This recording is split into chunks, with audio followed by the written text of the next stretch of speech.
Glória ao nome de Jesus. Eu queria lhe cumprimentar com a paz e com o amor que excedem todo o entendimento. Mais uma vez estamos aqui produzindo mais um vídeo, produzindo mais um conteúdo para a glória de Deus. E agora vamos entrar na série Ezequiel capítulo 36. Já falamos sobre Josué, não é? Capítulo 1, versículo por versículo, gastamos aí pelo menos 31 níveis, se não me falha a memória, só para falar de Josué capítulo 1, versículo por versículo. E agora vamos falar de Ezequiel capítulo 36. Beleza pura? Então já pega aí tua Bíblia, abra ela em Ezequiel capítulo de número 36, que iremos iniciar. Enquanto você pega a sua Bíblia, o quadrinho que eu estou sorteando essa semana é esse daqui, ó. Tá bom? Esse daqui. Jamais reclame de fraqueza espiritual se o seu alimento diário é carnal. Não tem como, né? Quer força espiritual?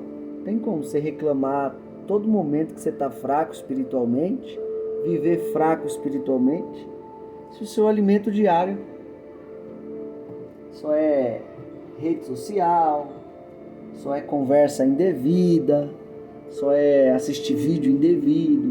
Não tem como você ganhar força com essas coisas. Deus já preparou as ferramentas certas para te fortalecer. Não tem outra. É a mesma dos antigos. Palavra de Deus, uma vida de oração, uma vida de jejum, tá? Irmão Cleves, quero ganhar esse quadro. Como é que eu faço? Primeiro, se torne um aluno. Óbvio que para você que já é um aluno, não precisa. Então, primeiro, você vai se tornar um aluno. Segundo, veja aí no seu ambiente aí, pelo menos 3 pessoas que querem crescer, que desejam crescer de fato na presença de Deus. Me passe o contato delas e você estará concorrendo a esse quadro.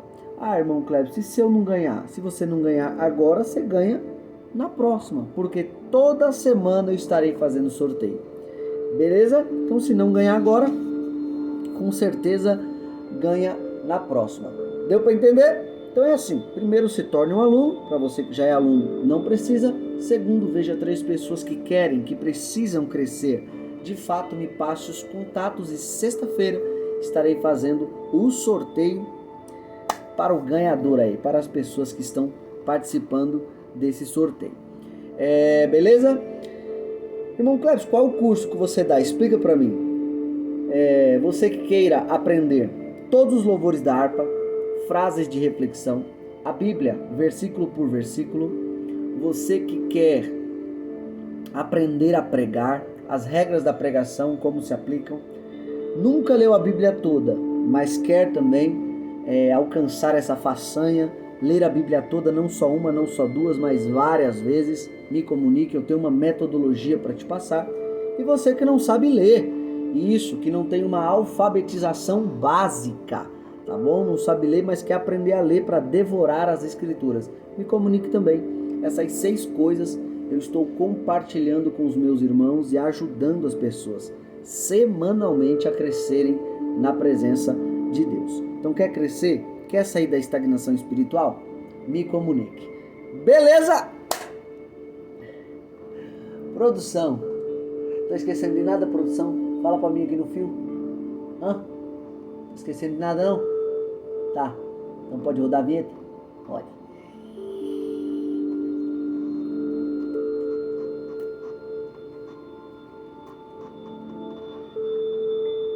Tá cabelinho bonito da bexiga.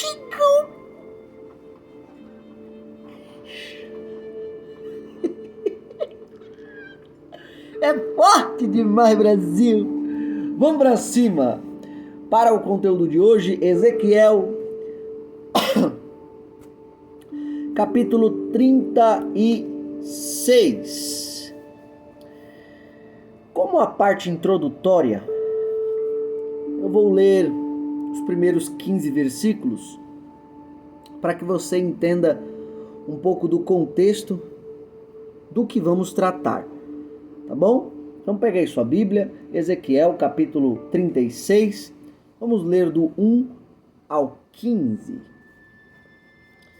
Bora lá. É uma leitura um pouquinho extensa, só que preste atenção, por quê?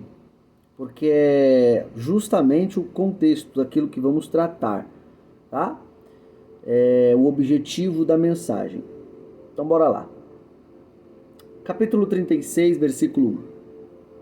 E tu, ó filho do homem, profetiza aos montes de Israel e dize: montes de Israel, ouvi a palavra do Senhor. 2.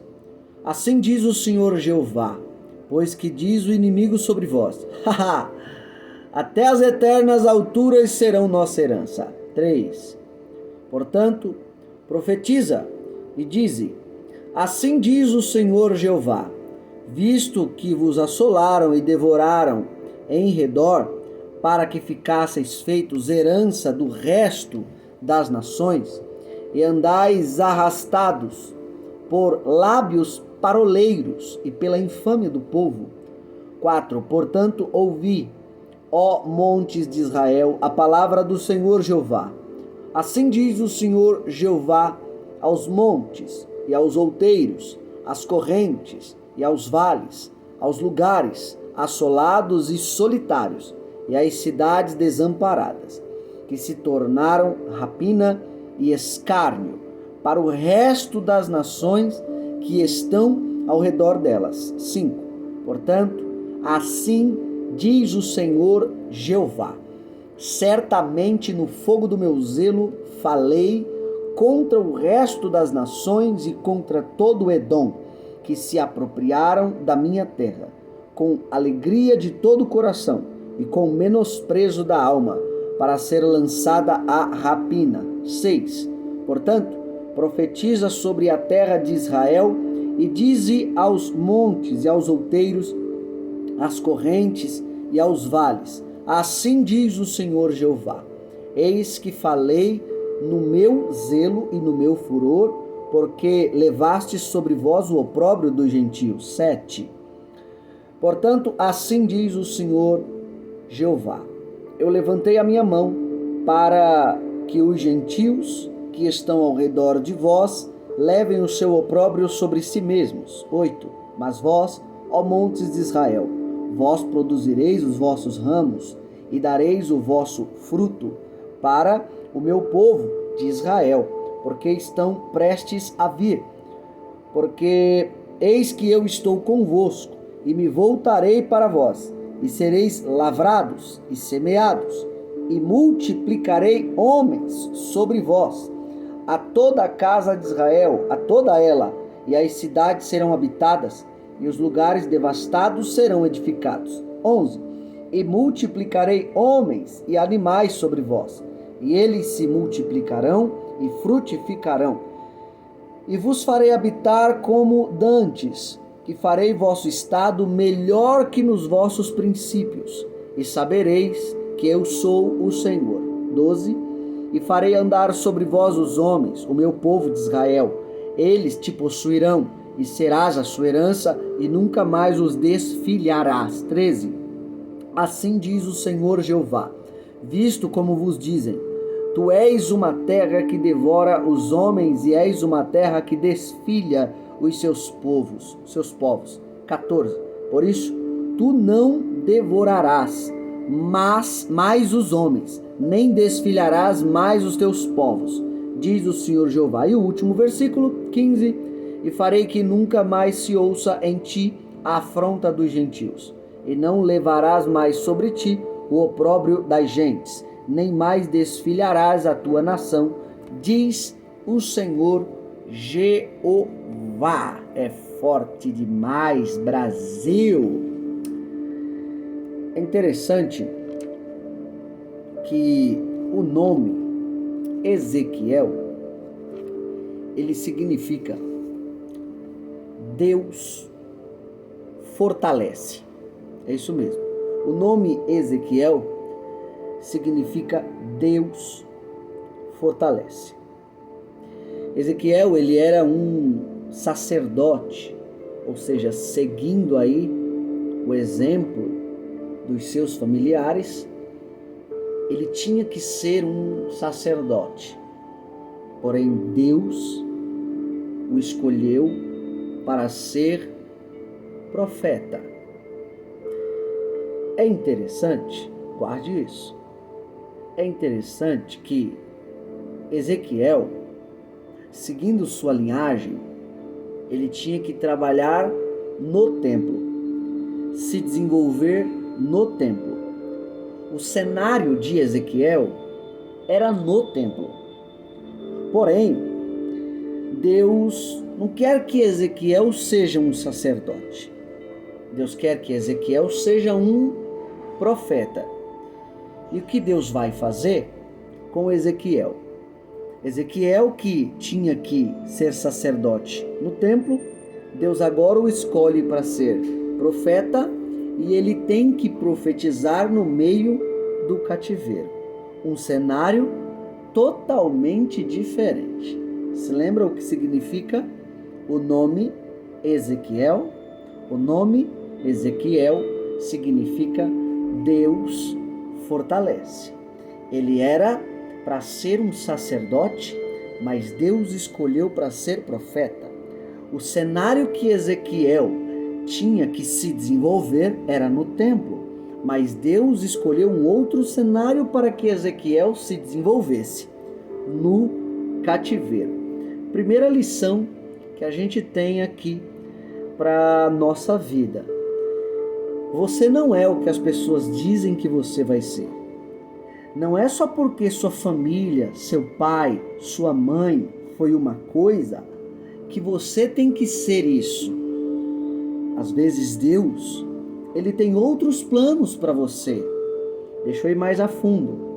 Não é só porque o seu pai foi um cachaceiro que você vai ser um cachaceiro. Não é porque seu pai foi um prostituto que você vai ser um prostituto. Não é porque seu pai foi um mau caráter que você vai ser um mau caráter. Não. Alguém diz, e ele vai seguir a linhagem da família. Filho de peixe, peixinho é. Pois bem, eu concordo com esse ditado, filho de peixe, peixinho é, desde que você conheça o seu pai verdadeiro, não de sangue, mas aquele que te criou em tudo, pela fé, pelo poder, sangue, genética, mente. Filho de peixe, peixinho é. Seguindo o ditado, o seu verdadeiro pai é Deus. Siga o exemplo do seu pai. Você não tem que seguir as palavras de A, as palavras de P, dizendo, pai foi sacerdote, ele também vai ter que ser sacerdote. Não. O pai foi sacerdote, mas eu, o Senhor, quero que ele seja profeta. Eu, o Senhor, quero que ele seja um homem de Deus. O pai foi uma coisa, você não vai ser isso que estão dizendo. Recebe já essa palavra para a glória de Deus? Você não vai ser o que estão dizendo ao seu respeito. Você vai ser o que Deus quer que você seja. Oh glória! Você vai ser o que Deus quer que você seja. Agora vem para a segunda lição. Qual era o cenário que Ezequiel tinha que se desenvolver? Qual era o cenário aonde Ezequiel tinha que crescer? Não era no templo? Ele não era para ser um sacerdote, mas Deus escolheu para ser profeta? Ou seja, Deus trocou o chamado, automaticamente também trocou o cenário. Onde Deus colocou Ezequiel para profetizar? No cativeiro, porque verdadeiros profetas são gerados em cativeiros. Verdadeiros profetas são gerados em provações. Verdadeiros profetas são gerados em desertos. Já pega isso, pelo amor de Deus. Já é uma resposta do seu Senhor para a sua vida. Você sabe por que é tanta prova? Você sabe por que é tanto cativeiro? Você sabe por que é tanto deserto? Recebe a resposta de Deus para a sua vida. é porque você é o meu profeta. E por ser o meu profeta, não existe uma faculdade melhor para se gerar profetas verdadeiros do que o cativeiro. Não existe faculdade melhor para se gerar profetas verdadeiros do que os desertos da vida, as provações da vida. Deus trocou o seu chamado, também tem que trocar o seu cenário para você ser aquilo que Deus quer que você seja. E se prepare, se você aguentar esse deserto, se você aguentar esse cativeiro, se você aguentar essa provação, repare bem que Deus vai começar a te usar como nunca te usou, e os frutos virão como consequência da sua perseverança em permanecer firme na presença de Deus, em permanecer perseverante, forte na presença de Deus. Através disso, Deus está dizendo: vou te levantar como um verdadeiro profeta, como um verdadeiro homem de Deus, como uma verdadeira mulher de Deus na minha presença. Amém? Esse capítulo 36 aqui de Ezequiel é justamente uma alusão ao Éden. É isso mesmo, ao paraíso. É por isso que eu li os 15 versículos, para que você tenha a ideia que, principalmente a partir do versículo 8 em diante, Deus está apontando para o Éden, para o paraíso. E Deus está comparando o paraíso com a terra que ele havia prometido para o seu povo. Observe bem. Paraíso, Ezequiel vem, profetiza para o povo que tinha perdido a terra prometida, o seu paraíso, agora estava sendo escravizado, mas vem Ezequiel e profetiza que eles iriam voltar. Guarde isso. Eles estavam na terra prometida, perderam a terra prometida, agora estão em cativeiro, sendo escravizados pelos inimigos. Só que Ezequiel está profetizando: no meio do cativeiro, a gente vai voltar para o paraíso. E parece muito com a nossa história. Observe bem: terra prometida, cativeiro, e no meio do cativeiro, estamos profetizando que vamos voltar para o paraíso. Vê se não parece com a nossa história. A raça humana perdeu o Éden. A raça humana perdeu o paraíso através do pecado de Adão. E através desse pecado, hoje nós temos uma velha natureza. Estamos em cativeiro e temos que lutar contra os nossos inimigos. Quais são eles? Nossa velha natureza, Satanás e o mundo. Só que mesmo no meio desse cativeiro, a gente não deixa de profetizar que aquele paraíso onde um dia estávamos, a gente vai voltar para lá, porque não foi promessa nossa, foi promessa do dono do paraíso, foi promessa do dono do céu. Ele disse quando veio para cá: eu vou preparar lugar para vocês na casa do meu pai. Foi o próprio dono do céu que profetizou no meio do nosso cativeiro que nós iríamos voltar para o paraíso. Agora, olha que coisa linda. No paraíso, Adão peca. Ele come do fruto. E o que tinha naquele fruto? Algo chamado poder de decisão. Que enquanto Adão e Eva não comessem do fruto, o poder de decisão estava nas mãos de Deus. Enquanto Adão e Eva não comessem do fruto, era Deus que ditava para Adão e Eva para onde eles tinham que ir, o que tinham que comer, o que tinham que fazer, o que não tinham que fazer.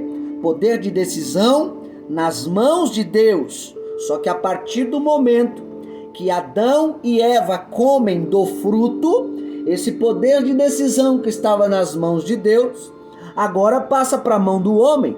É o homem dizendo para ele mesmo o que ele tem que fazer.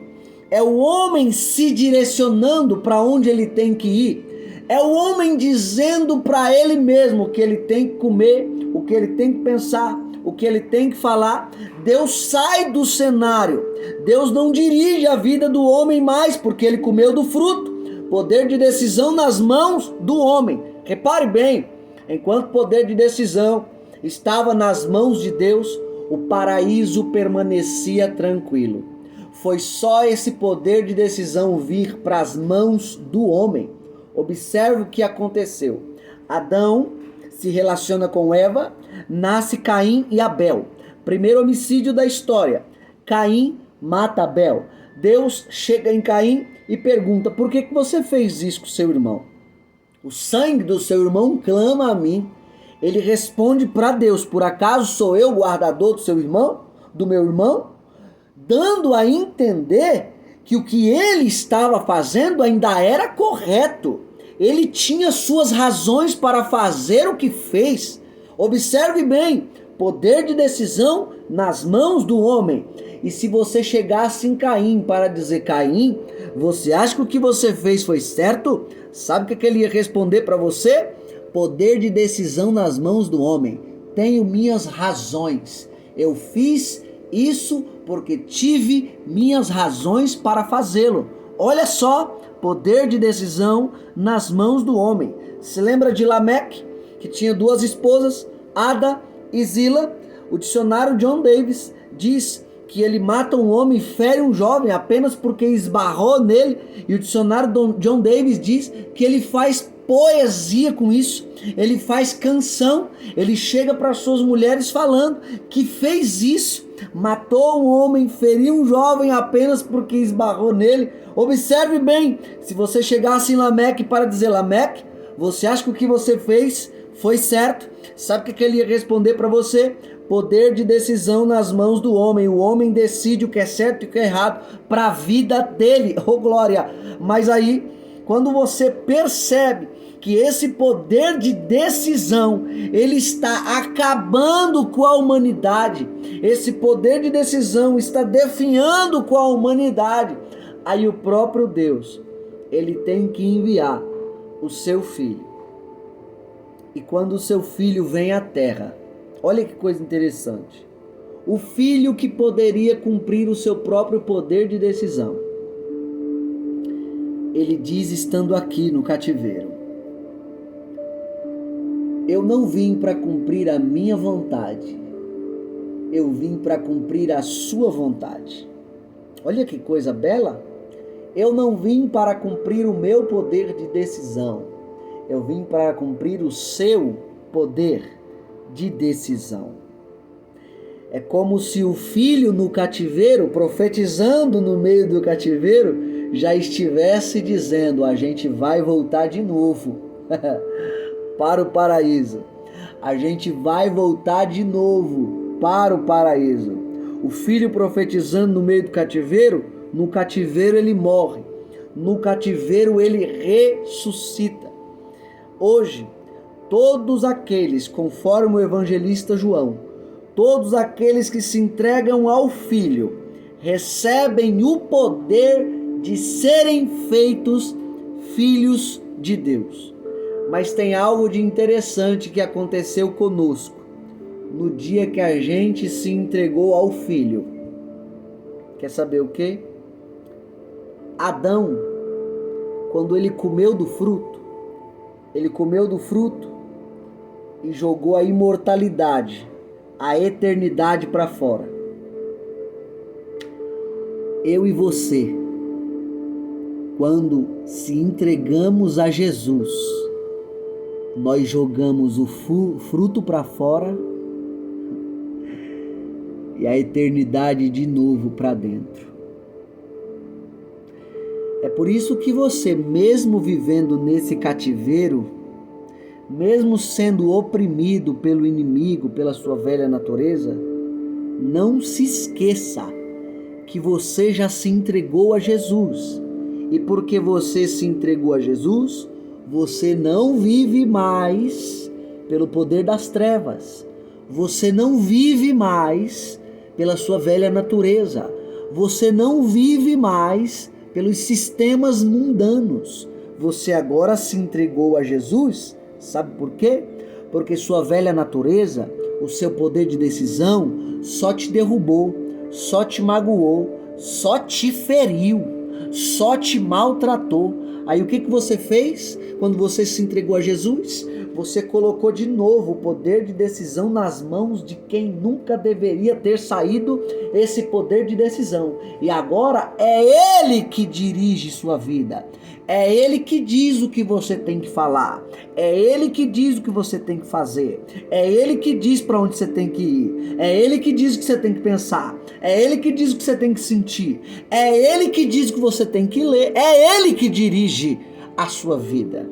Tá entendendo? Então para desse negócio de ter se entregado a Jesus e aqui, só porque ainda estamos em cativeiro, você querer viver da forma que quer. Não é assim que funciona. Você se entregou a Jesus e é Ele que dirige a sua vida. E no meio desse cativeiro, o nosso profeta, o nosso mestre, ele profetizou. O que ele profetizou? Logo, logo estaremos de volta ao paraíso. Igualzinho Ezequiel. Eles estavam na terra prometida, agora estão no cativeiro, mas no meio do cativeiro, ele profetiza que irão voltar para o paraíso, irão voltar para a terra prometida, e realmente voltam. E Jesus, ele fez a mesma coisa. Ele estava no paraíso, se despiu da sua glória, desceu aqui, se fez homem como nós, viveu no cativeiro, mas profetizou para cada um de nós: vocês irão voltar para o paraíso, ô glória! Vocês irão voltar para a terra prometida, porque vocês vieram de Deus e vão voltar para Deus, ô glória! Você entendeu aí? Então Ezequiel, ele aqui nos mostra que vieram da terra prometida, agora estavam no exílio, mas no meio do exílio Ezequiel profetiza que irão de novo para a terra prometida, igual a gente. Estávamos em um jardim no Éden, de repente o nosso pai Adão pecou e agora estamos no cativeiro sendo oprimidos pelos nossos inimigos, velha natureza, Satanás e o mundo. Mas mesmo no meio do cativeiro, ainda tem profeta de Deus. Mesmo no meio do cativeiro, ainda tem palavra de Deus. Mesmo no meio do cativeiro, ainda tem direção, ô glória, ainda tem direção de Deus. E Deus está dizendo: calma, logo, logo eu e você estaremos de volta no paraíso. Logo, logo estaremos de onde nunca deveríamos ter saído. Vamos continuar. Ainda nos versículos do 1 ao 15, eu não vou ler de novo, para não tomar tempo do vídeo, já li uma vez, mas se você quiser, você pode refletir nesses 15 versículos. Do 1 ao 15, a gente tem que reparar uma coisa aqui. Por que o povo está vivendo esse cativeiro? Por que o povo está vivendo essa opressão? Por que o povo está sofrendo na mão do inimigo? Por quê? Por desobediência? Por não valorizar os seus pais na fé? Por não acatarem seus conselhos? O povo está vivendo no cativeiro porque escolheu desobedecer. O povo está vivendo no cativeiro porque escolheu não ouvir mais os seus pais. na fé. O povo está vivendo no cativeiro porque escolheram direcionar a própria vida.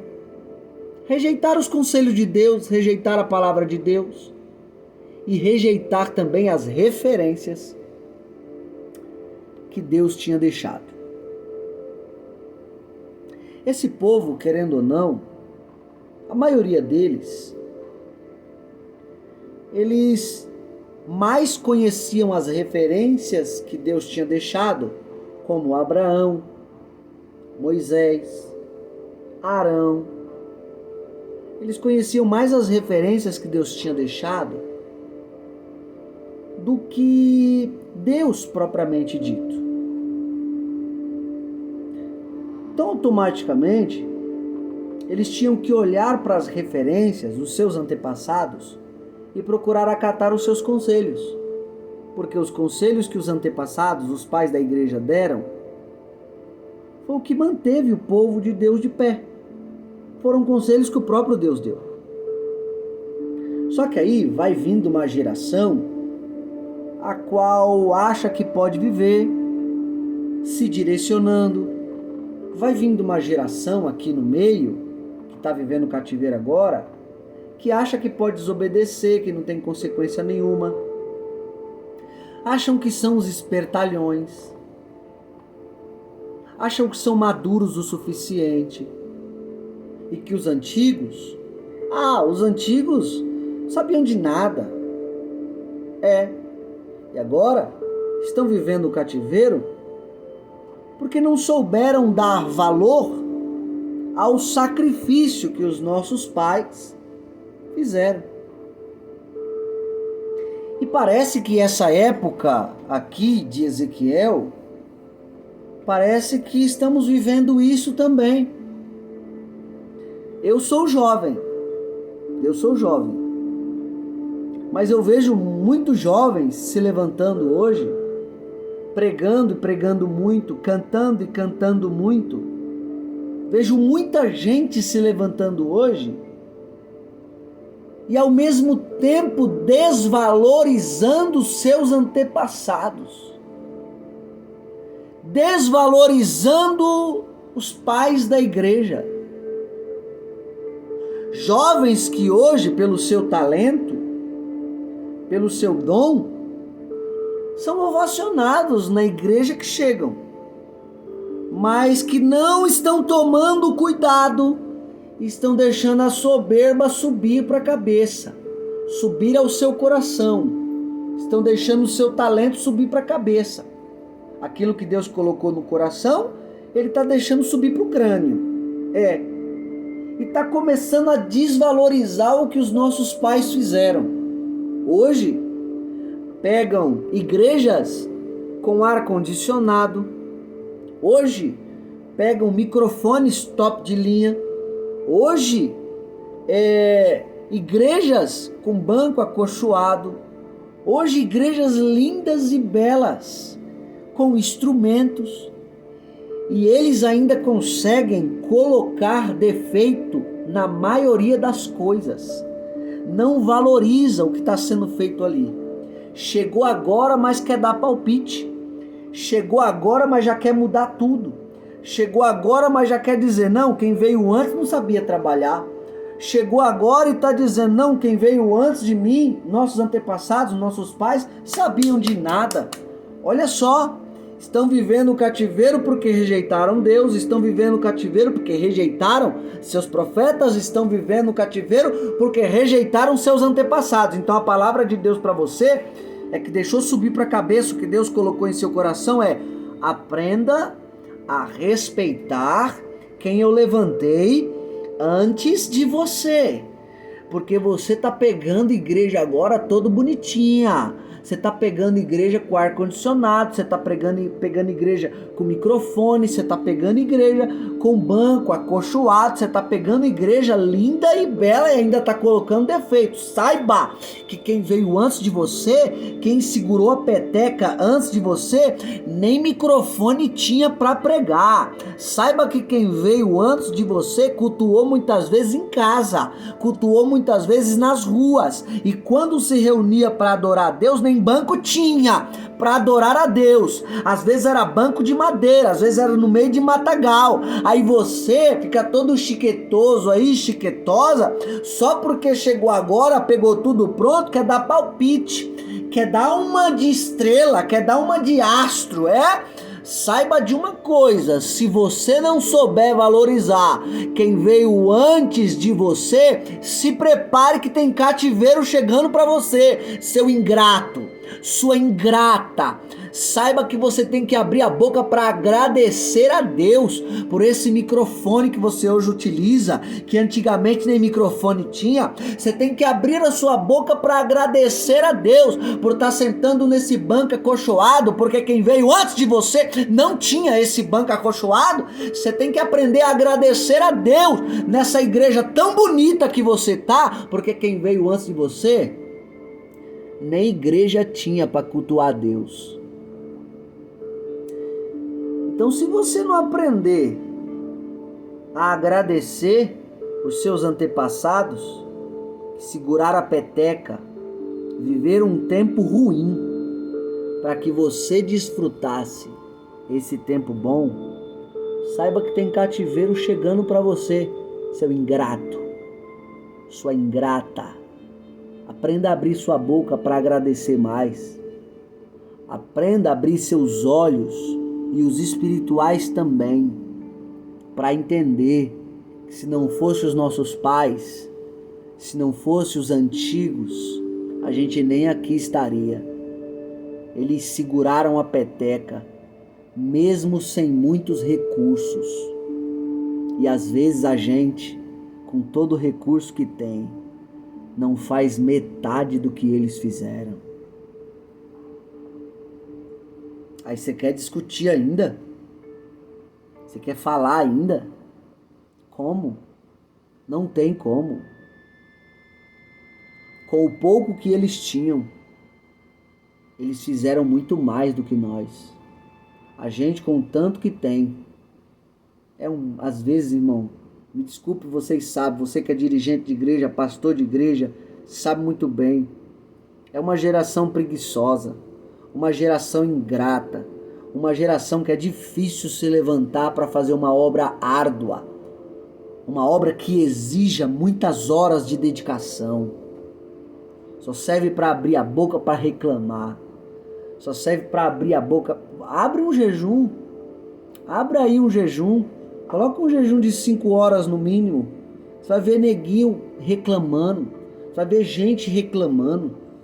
Aí a gente olha para os nossos antepassados, jejum de 5 horas era brincadeira para eles, era a introdução de jejum. Se colocar isso na nossa geração, para a maioria dos crentes, tirando os doentes que não podem, mas os saudáveis, a maioria dos crentes, você vai ver, já começa a reclamação, começa a murmuração. É por isso estão com a carne aflorada, o espírito, na verdade, sem alimento nenhum, só vive de lanchinho. É por isso que você só está olhando defeito, seu ingrato. É por isso que você só está olhando defeito na obra, sua ingrata. Tá achando que você é estrelinha? Não, você não é estrelinha. E Deus pode te abater. Aprenda a agradecer. Se você não começar a agradecer, só reclamar de tudo. Ah, porque está ruim, porque está ruim, porque está ruim, porque está ruim. Pra mim não é assim, pra mim tem que ser aquele outro. É? Cativeiro tá chegando para você, tá bom? Então uma lição que fica pra gente aqui, ó. Ezequiel tá profetizando, porque começou a vir geração que não queria mais ouvir a Deus e seus profetas. Começou a vir geração que não queria mais obedecer ao que os antigos tinham obedecido. Aí o que Deus fez? Ah, é? Vocês estão se achando demais. Vou mandar vocês pro cativeiro para vocês aprenderem a viver para mim. É isso mesmo. Então aprenda a agradecer o que os antigos fizeram, tá? Ezequiel profetizou aqui. Eu estou profetizando para você. Se você não souber agradecer o que os antigos fizeram, tem cativeiro chegando para você. tá? Ai, irmão Clédio, queria uma palavrinha de bênção, uma profecia de bênção. Recebe então a profecia de bênção para você. Se não aprender a agradecer, tem cativeiro chegando para você, tá bom? Até você aprender a agradecer, os homens antigos, as mulheres antigas, que com menos fizeram muito mais do que você. Amém? Vamos continuar? Versículo 1, versículo 4, versículo 6 e versículo 8. Observe bem. E tu, ó filho do homem, profetiza aos montes. Guarde essa palavra. Olha quantas vezes aparece a palavra montes aqui, ó. E tu, ó filho do homem, versículo 1, profetiza aos montes de Israel. E dize, montes de Israel, ouve a palavra do Senhor. Versículo 4. Portanto, ouve, ó montes de Israel, a palavra do Senhor Jeová.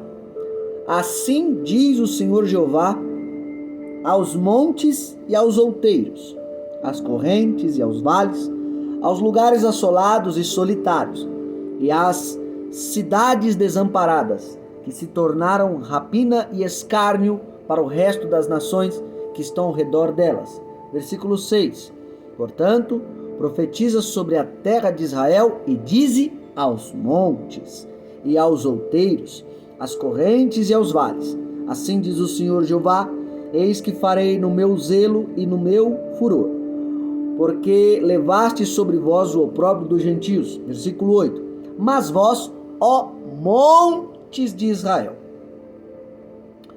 vós produzireis os vossos ramos e dareis o vosso fruto para o meu povo de Israel, porque estão prestes a vir. Porque Deus aqui usa Ezequiel para profetizar para os montes. Entenda que montes aqui é símbolo da força de Israel, poder de Israel. E por que Deus ele está pedindo para profetizar para os montes de Israel? Deus está dizendo que os montes que agora, aqui, no exílio, estão fracos, estão caídos, foram enfraquecidos, derrubados. Deus agora usa Ezequiel para restaurar, profetizar de novo, restauração de força, restauração de poder. Por quê? Repito, porque montes é símbolo de força e poder. E por que Deus está usando Ezequiel para profetizar aqui para os montes? Que aparece no versículo 1, aparece no versículo 4, aparece no versículo 6, aparece no versículo 8, porque foram enfraquecidos. A terra de Israel, a força de Israel, o poder de Israel foram enfraquecidos. Então montes aqui é um símbolo da força e do poder de Israel, que o próprio Deus tinha dado, mas agora eles estão no cativeiro. E se estão no cativeiro, estão sem duas coisas, sem força e sem poder. Mas Deus pega Ezequiel e diz, Ezequiel, profetiza aos montes. Para os montes, Senhor, profetiza para o meu povo, que a força deles vai voltar, o poder deles irá voltar. Um povo que estava em cativeiro, fraco, Deus usa Ezequiel para profetizar. Deus está mandando de novo força. Deus está mandando de novo restauração. Deus está dando de novo poder. Deus está usando Ezequiel para profetizar para Israel mais uma vez. Deus vai restaurar a força de vocês. Deus vai restaurar o poder de vocês. Deus vai levantar vocês de novo. E do mesmo jeito que Deus usou Ezequiel, que para profetizar para o povo que estava em cativeiro, profetizando a restauração de sua força, restauração do seu poder, profetizando que Deus iria levantar eles de novo, Deus me usa hoje aqui para liberar essa palavra para você que está vivendo o seu cativeiro, está fraco, está fraca, está sem poder, está sem força para se levantar.